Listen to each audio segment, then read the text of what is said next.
Stop watching self improvement video. এই কথাটি শুনতে একটু অন্যরকম মনে হলেও এটা কিন্তু ১০০% সত্যি। যদি আমরা শুধুমাত্র এই সেলফ ইমপ্রুভমেন্ট ভিডিওগুলি দেখতে থাকি এবং কোনো রকম প্র্যাকটিক্যালি কাজ না করি, তাহলে কিন্তু এগুলি আমাদের কাছে তেমন কোনো কাজের নয়। ধরে নাও কেউ একজন সাঁতার শিখতে চায়। তার জন্য সে সাঁতার শেখার উপরে ১০০টিরও বেশি বই পড়ে ফেলল। কিন্তু প্র্যাকটিক্যালি যদি সে কোনো জলাশয়ে না নামে, তাহলে কিন্তু কোনোদিনও সাঁতার শিখতে পারবে না। ঠিক এখানেও তেমনটাই।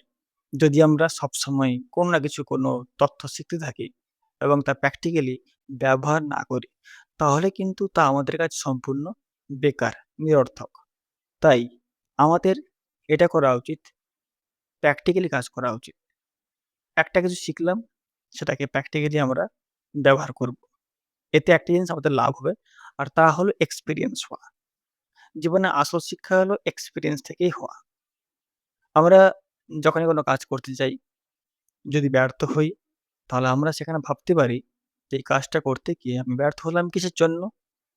এবং ভাবনা বিচার করে আমরা তার সমাধান করতে পারি। শুধুমাত্র বই পড়ে কিংবা শুধুমাত্র ভিডিও দেখে আমরা কোনো কিছু অ্যাচিভ করতে পারব না। ছোট একটা ভিডিও বোঝানোর চেষ্টা করলাম। যদি ভিডিওটি তোমার ভালো লাগে তাহলে ভিডিওটিকে লাইক করে দিও। আর চ্যানেলটি সাপোর্ট করার জন্য সাবস্ক্রাইব করে পাশে থাকো। ধন্যবাদ।